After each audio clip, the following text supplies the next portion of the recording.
Before we get into today's video, I would like to give a shout out to some of our newest subscribers. Pisces, Bard Crest, Language Not Found. I do apologize that I cannot call you out, good sir. I don't know what language that is. I tried Googling it and nothing came up. Johnny McKay, Bear, and Rowan Bauer. Thank you all for subscribing, and welcome to the family. And now on with today's special video.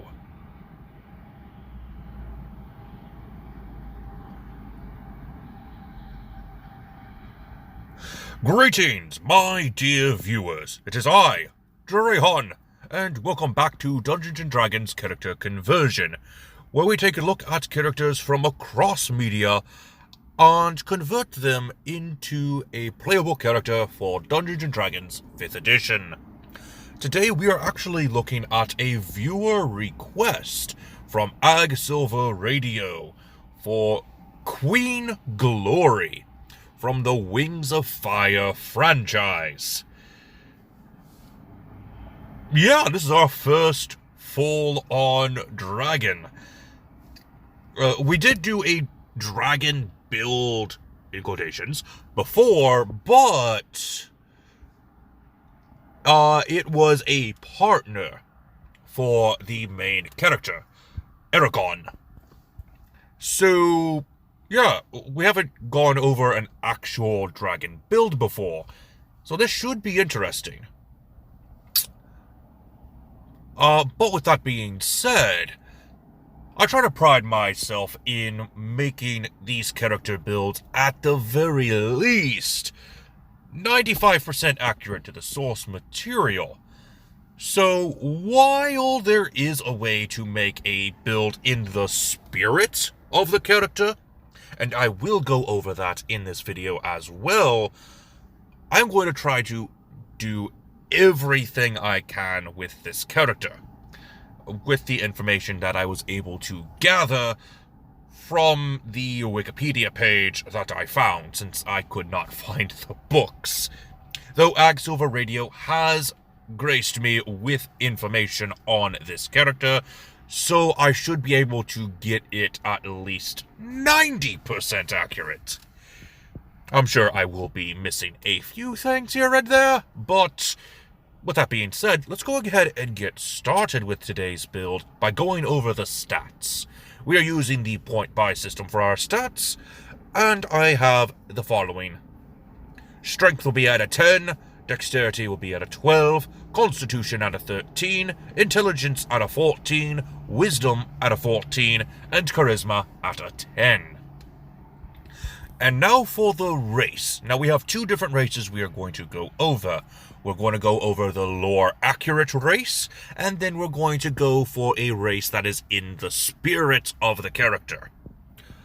So, we're going to go for a friend of this channel, and that is the Book of Dragons. More specifically, Volume 2. Both Volume 1 and Volume 2 can be found on the DM's Guild, so I would recommend checking them out if you want a full, detailed look in this race and the class that we will be using for said race.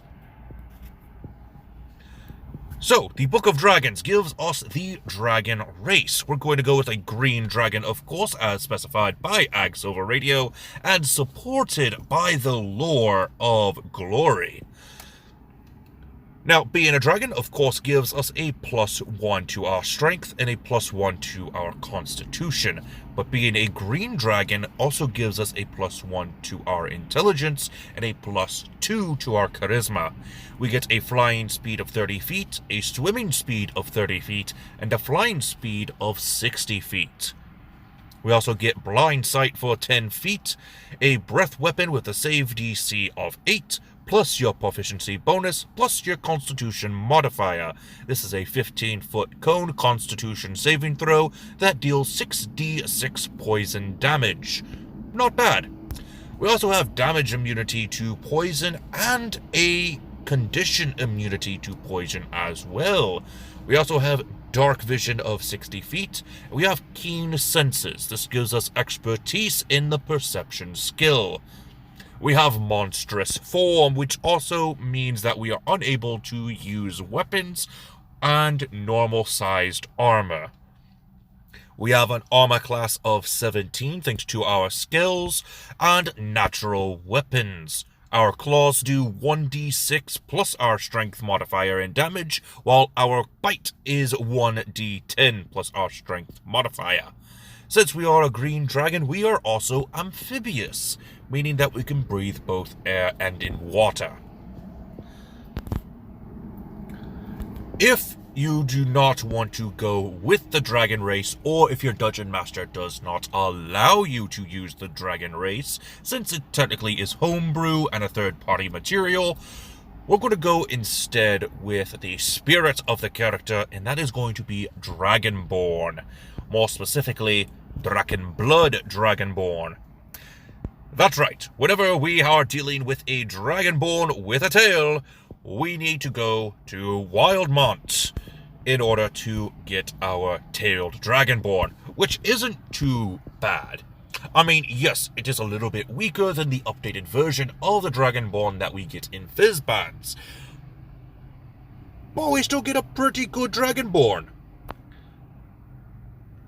And Dragonborn normally don't have tails, so yeah, we have to make a sacrifice for a less powerful breath weapon and then get the more lore accurate Dragonborn.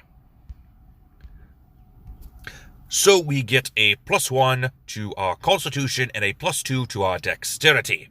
We get a walking speed of 30 feet, draconic ancestry. Our breath weapon save DC is 8, plus our proficiency bonus, plus our constitution modifier. We only get damage resistance. We get dark vision of 60 feet, and thanks to the Drakenblood Dragonborn, we have forceful presence. For our background, and this is only for if we are going with the Dragonborn race. I will explain why once we get to the classes. We're going with Noble. This is because Glory is a queen of 2 clans. Her clan, the Rainwings, and another clan, what was it called? I can't remember the other name of the other clan's name. But either way, we're still a queen, so we need to have a noble background. And if we are using the Dragonlance rules, we do get a feat at first level. If your Dungeon Master does allow Unearthed Arcana, I would recommend the Dragon Wings feat for your Dragonborn. This will let you have a flying speed of 20 feet while you are not wearing heavy armor and not exceeding your carrying capacity. Which, I mean, you're a Dragonborn, so when are you going to be carrying more than your weight? Anyway, another feat that I would recommend that I did not put in this build is the racial feat of Dragon Scales, which gives you an armor class of 13 plus your dexterity while you are not wearing armor. So that would be a nice feat to have, but I forgot to put it in this build. Anyway, as a noble, you get proficiencies in history and persuasion. You also get tools proficiency. We're going to go with the Game 3 Dragon Auntie, just for kicks and giggles. And you also get one language of your choice on top of the one you get from being a Dragonborn, Common and Draconic. You also get the noble feature Position of Privilege. Moving on to class. For Glory's class as a dragon, we get the True Dragon, which can be found in the Book of Dragons Volume 2. This is one heck of a class. I'll tell you what. This class can only be gotten by Dragonborn, by the dragons. Also, you cannot multi-class. Additionally, you cannot get a background when you choose this class. So there's that. As a true dragon, you get a hit die of 1d8. Starting hit points is 16 plus your constitution modifier. And at higher levels, you get 1d8 plus your constitution modifier per true dragon level after the first up to the 14th. And it changes to 1d10 plus your constitution modifier per true dragon level after the 14th level. Your saving throws are Constitution and Charisma. You get skills in Deception, Perception, Persuasion, and Stealth. But since we already get expertise in Perception, I would recommend changing that to Investigation, or something that makes sense. Actually, probably not Investigation, because I just remembered we're getting that later. Probably Sleight of Hand or something else that's appropriate. You also get your dragon type, which is covered in your racial traits, which I found a little odd, but oh well. For your spirit character, this is going to be your Dragonborn. You will go for Rogue as your first level. 1d8 hit die, starting hit points of 8 plus your constitution modifier, extra hit points of 1d8 plus constitution modifier per rogue level. Your proficiencies are light armor, simple weapons, hand crossbows, longsword, rapier, and short sword. Thieves' tools, dexterity and intelligence saving throws, and 4 skills: acrobatics, athletics, investigation, and stealth. You get expertise in your investigation and stealth, and you also get a sneak attack feature on Thieves' Cant. Moving on to level 2. For your level 2 True Dragon, you get Quick Reflexes, which gives you a saving throw proficiency in Dexterity. Level 2 Rogue gets Cunning Action. Level 3. True Dragons get Draconic Mind. This gives them a saving throw proficiency in Wisdom, and your bite attack gets an elemental boost. So you get a 1d8 poison damage added to your bite attack. For level 3 Rogue, you get the Roguish Archetype. We're going to go with Inquisitive. You get Ear for Deceit, Eye for Detail, and Insightful Fighting. And just for being a level 3 Rogue, you also get Steady Aim. Level 4. Our first ability score improvement. For your Rogue, go ahead and increase your intelligence to a 16. For your True Dragon, go ahead and grab 1 in strength and 1 in intelligence to round both of them off. Also, you get Enhanced Breath Weapon for being a 4th level True Dragon. This will increase your breath weapon's damage die by 1. 5th level True Dragons get Draconic Strength. Both your bite and claw attack go up by 1 die. So bite gets an extra 1d10 for a total of 2d10 plus the 1d8 that you get from the elemental bite, and your claw attack becomes 2d6. 5th level Rogue gets Uncanny Dodge. 6th level, your Rogue will get Expertise. We'll go for Athletics and Acrobatics since we really don't have much to choose from at this point in time. For your True Dragon, you get a Speed increase. Your walking speed gets increased by 5 feet, while your flying speed gets increased by 10 feet. Level 7. For your Rogue, you get Evasion. For your True Dragon, you get Enhanced Breath Weapon. This time, not only does your damage die increase by 1, but you also get an extra 5-foot range on your breath weapon's cone. Or if you happen to have a line, you get a line increase of 5 feet. Moving on to 8th level. For your True Dragon, go ahead and increase your Dexterity by 2 points. For your Rogue, grab the feat Skill Expert. You'll get a Wisdom increase of 1, making it a 15, and you'll get a skill proficiency in Perception, and go ahead and make that an Expertise in Perception. Level 9. The True Dragon gets the Lair feature. You're able to have your own lair now. You'll have to work with your dungeon master with this. It's not really the best feature the dragon can have, but it is nice that they included the lair as a feature for your dragon. For your rogue, you get Steady Eye as a part of the Inquisitive archetype. Level 10. As a rogue, you get an ability score increase, but we're going to go with a skill. Skill Expert once again. This time, increase your wisdom by 1 point and grab proficiency in investigation and make it expertise. For your true dragon, go ahead and increase your enhanced breath weapon by 1 more damage die.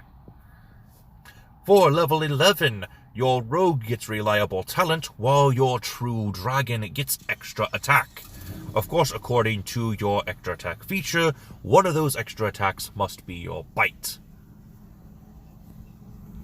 For level 12, you get an ability score increase. Go ahead and increase your wisdom to a 16 on your true dragon, and your charisma by 2 points for your rogue. Now is where things start to get interesting. Well, at least for your Dragonborn, because we are multi-classing. Agsilver Radio mentioned that Glory has used spells in the book series, so it makes sense to have some sort of spell caster. I went with Wizard just because it made more sense, and we didn't have enough charisma to go for Sorcerer. So we get a 1d6 hit die, extra hit points of 1d6, plus our Constitution modifier per wizard level. And we get spellcasting based on our Intelligence modifier. And we also get the feature Arcane Recovery. For our level 13 True Dragon, we get a speed increase once again, increasing our walking speed by another 5 feet, and our flying speed by another 10 feet. Level 14, we once again get an enhanced breath weapon for our True Dragon. Increase our damage die by 1, and we also get another 5-foot range on our breath weapon's cone, or line if we happen to have a line. For our second level wizard, we get an Arcane Tradition.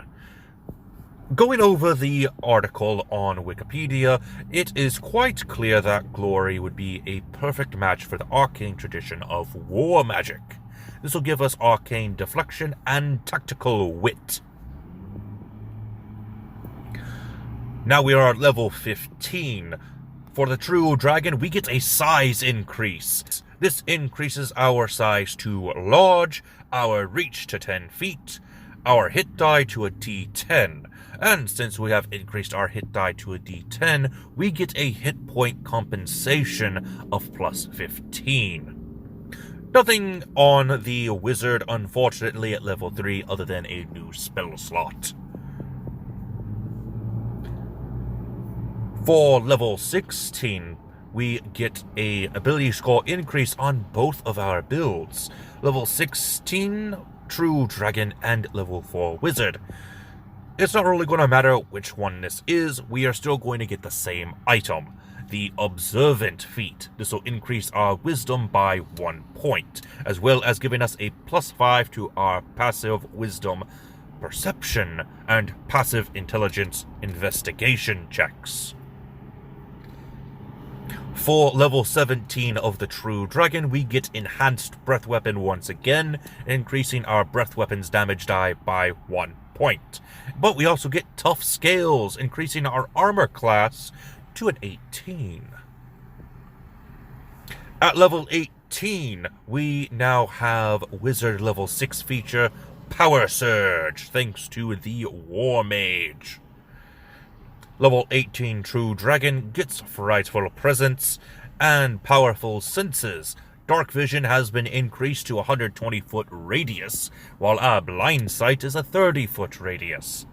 And we also get the feature Notoriety for being a chromatic dragon. Moving on to our 19th level character. Nothing special on the wizard once again, just another increase on our spell slots. But a level 19 True Dragon is going to be getting an ability score improvement. But we're actually going to go with a feat. We're going to go with Skill Expert, increasing our wisdom by 1 point, giving us a skill proficiency of investigation, and increasing that skill of investigation to expertise. And then finally, we have a level 20 character. Level 8 wizard, we're going to grab a feat. The resilient feat will do just fine. This will give us a +1 to our wisdom, and giving us proficiency in wisdom saving throws. And level 20 true dragons get enhanced breath weapon, increasing the damage die by 1 more damage die, and the range by 5 feet. And we also get extra attack once again. Now we can make 2 more attacks on top of our normal attack action, for a grand total of 3 attacks when we take the attack action. So, what did you think of this build? I would have gone for a spell list, but I was a little bit crunched on time, so I just didn't do it. But in either case, what did you think of this build for Glory? Did you like the dragon race or the true dragon class? Let me know in the comment section down below. If you want to see more videos that tackle the Book of Dragons Volume 1 and Volume 2, we have, of course, Eragon and American Dragon Jake Long, who go over these 2 books. And I believe I did one for Hiccup. I don't remember. But in either case, I do hope that you enjoyed. Until next time, this has been Drayhan, and I am offline. And I do apologize if my voice sounds a bit off. We had some new equipment come in, so we're trying to work things out.